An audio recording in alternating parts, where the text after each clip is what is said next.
In this video, we will dive into endpoint and application development security.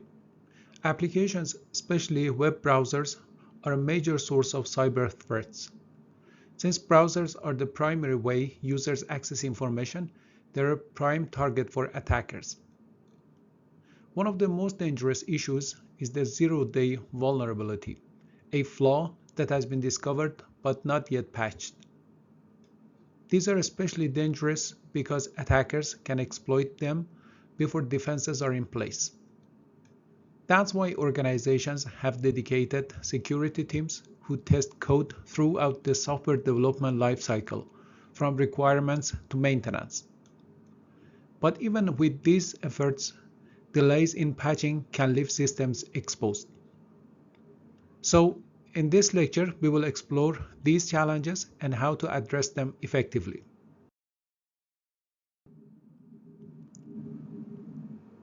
Objectives. By the end of this lecture, you will be able to describe different sources of threat intelligence, list the key steps involved in securing an endpoint, and explain how to create and deploy a SecDevOps pipeline.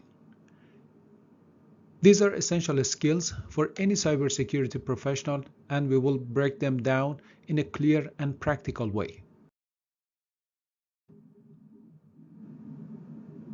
What is threat intelligence? Threat intelligence is all about sharing information to stay ahead of cyber threats. One of the most valuable types of shared data is evidence of an attack. Organizations constantly monitor their networks to understand what normal looks like, using metrics called key risk indicators, or KRIs. These might include things like the number of network logs per second, failed login attempts, or spikes in outbound email traffic. When a KRI goes beyond its expected range, it could be a red flag, what we call an indicator of compromise, or IOC. IOCs are signs that something malicious may be happening, even if it is still in the early stages. Sharing this kind of information helps other organizations detect similar threats early and strengthen the entire cybersecurity community.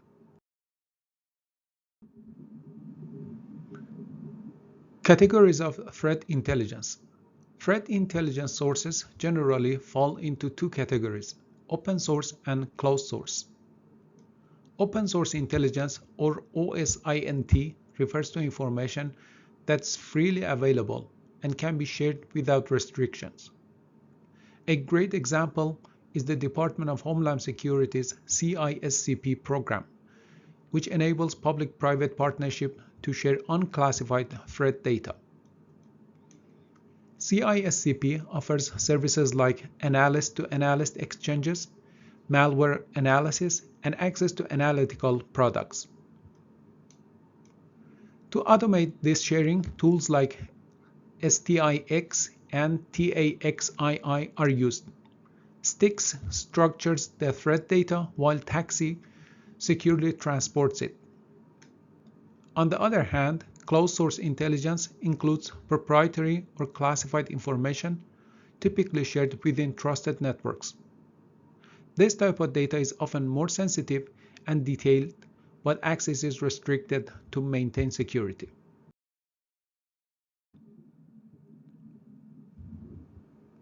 Challenges in public threat intelligence sharing. While public information sharing centers are valuable, they come with two major concerns: privacy and speed.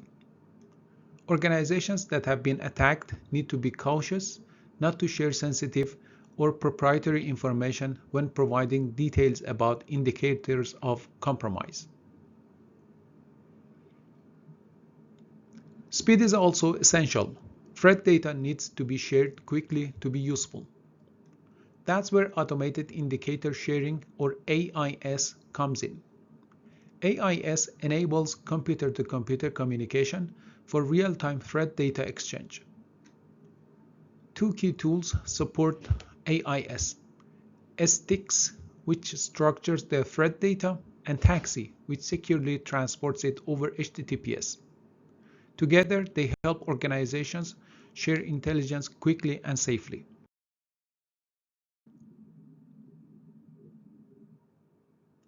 Closed-source threat intelligence.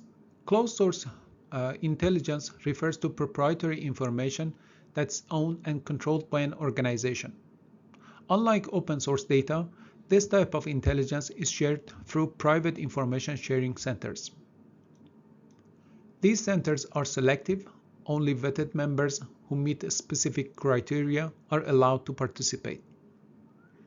The goal is to create a trusted environment where sensitive threat intelligence, insights, and best practices can be exchanged securely. This exclusivity helps maintain confidentiality and ensures that the information stays within a trusted circle.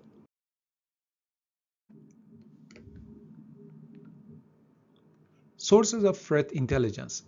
Threat intelligence comes from a variety of sources, each offering unique insights. Vulnerability databases are essential. They catalog known weaknesses and how attackers have exploited them.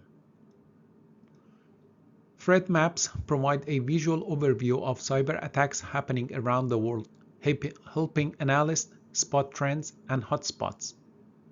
File and code repositories allow organizations to share malicious files and software samples. This collaborative analysis helps others prepare defenses. And finally, the dark web. While it is not a primary source, security professionals sometimes monitor it to see if sensitive company data is being discussed or sold. This can be an early warning sign of a breach or targeted attack.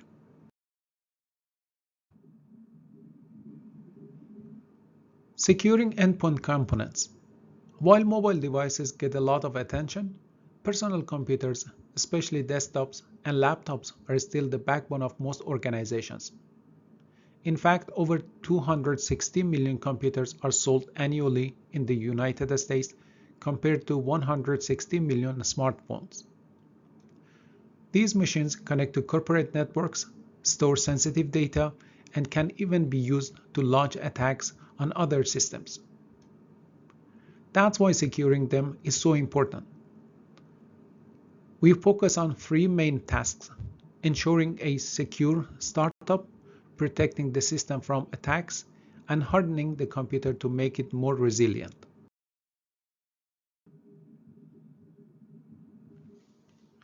Securing a startup and boot integrity. One of the most overlooked steps in endpoint security is ensuring the computer starts securely. That's where UEFI, or Unified Extensible Firmware Interface, comes in. UEFI supports faster booting, large hard drives, and even network troubleshooting. But most importantly, it enables secure booting by validating each step in the startup process. This creates a chain of trust. Each component verifies the next, starting from the hardware. This hardware root of trust is critical because it's much harder to tamper with than software.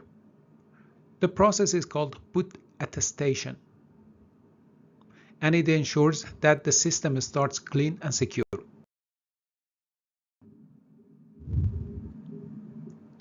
Protecting endpoint computers. Once a secure boot process is in place, the next step is actively protecting endpoint computers. Antivirus software is a foundational tool. It scans files for known viruses and can clean, quarantine, or delete infected files. It also logs activity, which helps improve future defenses. A more modern approach is heuristic monitoring, or dynamic analysis. Instead of looking for known threats, it watches for suspicious behavior, like airport security spotting someone acting oddly. Anti-malware tools go beyond viruses, protecting against ransomware, trojans, and more. They often include spam filters using Bayesian analysis and anti-spyware tools like pop-up blockers.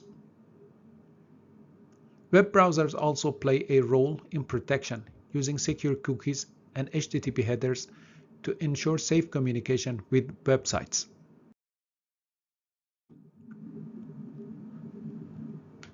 Monitoring and response systems.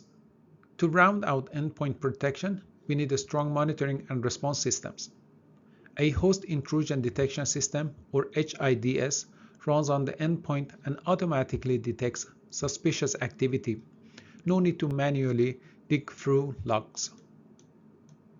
A host intrusion prevention system, or HIPS, takes it a step further by blocking malicious actions in real time. It watches for things like unauthorized program control or device installations. The most advanced option is endpoint detection and response, or EDR. EDR tools combine the strength of HIDS and HIPS, but also aggregate data from multiple endpoints and use advanced analytics to detect patterns and anomalies. This makes them a powerful tool for identifying and responding to threats quickly.